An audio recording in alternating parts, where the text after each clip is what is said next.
I'm John Geaver for MedPage Today at the American Psychiatric Association meeting in San Francisco. Don't drug our kids, don't treat our kids, psych leave our kids alone. For more years than many APA members can remember, the psychiatric profession has been the focus of a hate campaign by Scientologists. As in past meetings, this year's event was marked by a noisy street protest, as well as counter-protests by groups opposed to Scientology. I spoke with Dr. Neda Stotland, the APA's current president, about the impact on psychiatry and the association. It's a matter of concern.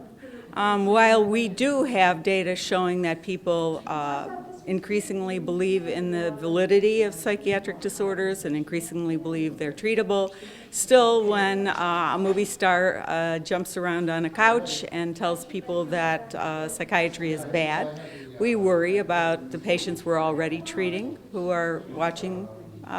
We worry about the people out there who are suffering from psychiatric illnesses and will be scared away from effective treatment because of those kinds of allegations.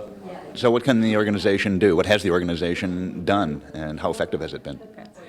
It's hard to know exactly how effective it is, except that we know that people increasingly feel good about psychiatry. I'm talking about the public.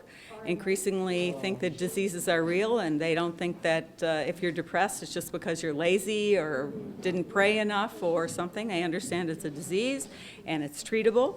And that's really the tack we've taken, to put accurate information out there through the media and other venues, through our own website and so on, to counter allegations with fact. And has there been any disruption here so far that's affected the meeting?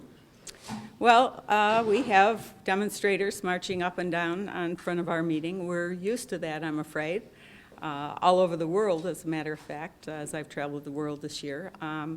And we can only hope that that the public isn't particularly taken in by that. I think to some degree we've noticed that the media are getting less and less interested in listening to the allegations of Scientology, many of which are patently ridiculous. That psychiatrists caused the Holocaust or things of that sort.